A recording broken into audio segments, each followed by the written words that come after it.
Welcome, I'm Lauren from Zestful Kitchen, and welcome to Everyday Gourmet. Okay, I'm gonna read some comments from the website regarding this recipe to entice you. From Chris, good shit, make it. Okay, more seriously from Allie, it's relatively low prep and quick to put together. It shows well too and could easily be for company as well as just for everyday, which I feel like is everyday gourmet. Today we're making Hungarian mushroom soup, and most Hungarian mushroom soups are ultra creamy, and they're just creamy because they add a ton of cream to them. It's great, but it's a little bit one-dimensional. So today we're gonna make a Hungarian mushroom soup that has more dimension. It's just as creamy, but it has more dimension in flavor and texture, and it's just a little bit more interesting. First and foremost, we need to talk about the mushrooms. We're using a variety of types of mushrooms. You can do whatever you want. You can use all cremini, you can use all white button. What I generally do is I go to the store or the farmer's market and I just get a chef's pack, is often what they're called. And they have a variety of different types. And then I'll also supplement with some cremini mushrooms. Cremini mushrooms, that's hard to say. But if you're like, I don't know if I really like the flavor of mushrooms, I'm a little bit hesitant, you can just go with white button. They're very mild, they have great texture. So we have cremini mushrooms today. Again, anything goes. We also have some beach mushrooms, which I love because they're gorgeous, but they also have a great texture. They retain a nice meaty texture in the soup. And then we have my other favorite, the trumpet mushroom or the king trumpet mushroom, which we have a recipe for, pan-seared king oyster king trumpet mushrooms. They have a lot of names. These are also ultra meaty, a little bit more mild in flavor. Great option for the soup. And then we have maitake, which are these beautiful, I don't even know. They're just beautiful and delicious. This was what was in the chef's pack. So that's what we're using today. Again, you can use whatever you want. So I'm just gonna slice up these mushrooms, 1/4 inch thick slices. And it doesn't have to be perfect because they're all gonna cook down into the soup. And for beach mushrooms, I just cut off the root stem. It's not a root, but I cut that off and then they just fall apart. And I like to keep them in chunks because they'll fall apart while you're cooking them and simmering. It's just the cutest little thing. It smells very earthy over here. And then the king trumpets, I'm just gonna do 1/4 inch slices lengthwise. You could also cut them crosswise like that if you want to, but I think this is just gonna be prettier.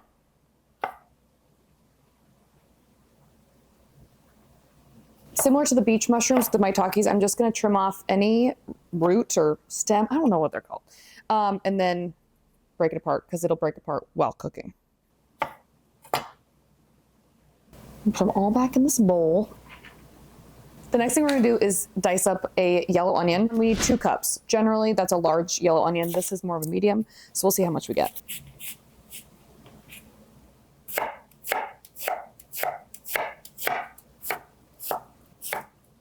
All right, I'm gonna do 1 more half.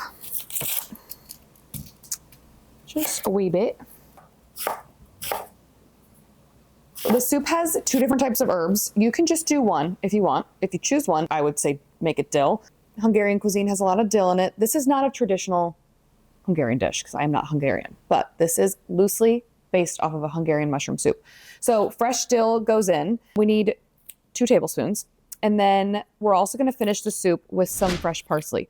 If you don't wanna buy both, then I would just say finish with a little bit more dill. Don't do the full amount of the parsley. The parsley is 1/2 cup, so you don't want to add that much dill. You can also use dried dill if you don't want to buy fresh or can't find it. Dried will do in a pinch, and it's just as good. I mean, I prefer fresh, but it won't take away from the soup if you use dried. Okay, we're gonna start cooking the mushrooms over medium heat in some olive oil. So I have 3 tablespoons of olive oil going in. So we're gonna let that heat just a little bit. All right, I'm gonna start adding our mushrooms by handful. There's a lot in here, so I'm gonna do it slowly, and then it'll eventually cook down.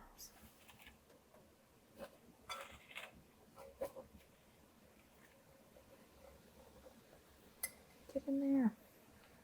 We'll add in the onions.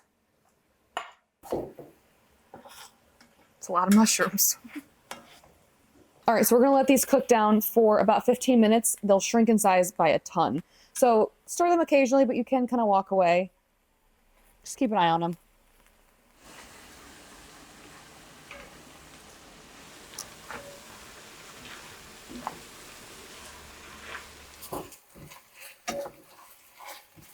So the mushrooms are done. They've shrunk by about half their volume. So they look good, and they're also starting to get a little bit of color on them, which is nice. So now I'm going to transfer these to a bowl, and we're going to build a roux in the pot. All right, so we're gonna melt some butter in here. I have some all-purpose flour that we're gonna whisk in. If you're gluten-free, you can also do sorghum flour. I've had really good luck with that. But I also have a friend who specializes in gluten-free cooking, and she does rice flour and has really good luck with that. So use what you like. Okay. I'm also gonna add 1 teaspoon of freshly ground black pepper. And then we need 4 teaspoons of paprika. You can do all regular paprika if you want. You can do some smoked paprika. I like to do some smoked. So I do 3 teaspoons of regular and 1 teaspoon of smoked. Smoked goes in. And then I'm also gonna add in our fresh dill that we chopped.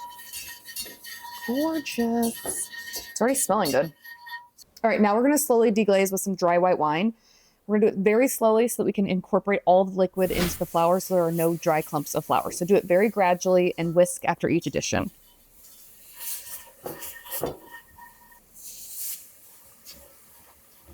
That looks good. And now we're gonna slowly whisk in some chicken broth. And I'm gonna do the same thing I did with the wine, just add it very gradually.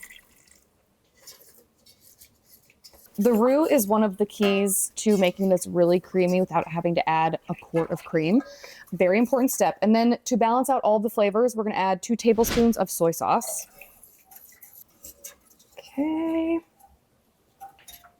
It's gonna make it nice and savory, and it pairs well with the mushrooms. And then we're gonna add back in our cooked mushrooms. All right, that's gonna simmer for about 5 minutes. You want it to reduce a little bit. Want to reduce off some of that broth so when we add the milk and the sour cream, it gets super thick and creamy. So we're gonna add some milk and some sour cream. You wanna make sure they're kind of warm, room temp, not cold from the fridge. And what I have found is oftentimes I'll just put them in and whisk it up and like call it a day, but where's my whisk? Let me find that. What I find is if you whisk some milk into the sour cream, it actually whisks into the soup a lot smoother.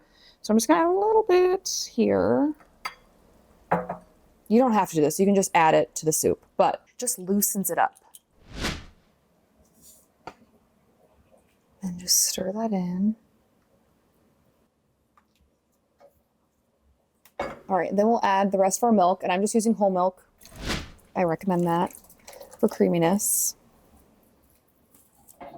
All right, and then to finish it, we're gonna season it to taste with some salt. It'll probably need that, but we're going to balance out all that savoriness with a little bit more tang. So the sour cream is gonna bring a lot of tanginess, but I like to finish it with 2 tablespoons of vinegar. And I either do white wine vinegar, it'll pair with the white wine, or sherry vinegar, which pairs really wonderfully with mushrooms. And then I'll add the parsley. It's important to not let this come to a boil. You can have it come to a very low simmer, but if it comes to a boil, you risk the dairy breaking. So don't do that. And if you're dairy-free, you can use coconut milk if you would like. So I'm just gonna put a little bit in a bowl and check for seasoning. Oh my God. It's so cozy. The savoriness of that is just delicious. So just needs a little bit of salt, not much. Okay, now it's time to plate it up.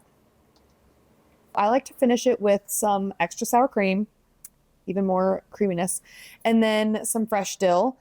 You can skip all of that if you want. Doesn't need anything else. Then to finish it, I'm just gonna cut up some bread. So I have a nice baguette. Looking nice. Just a little bit of black pepper. And I'm gonna go in without any bread to start.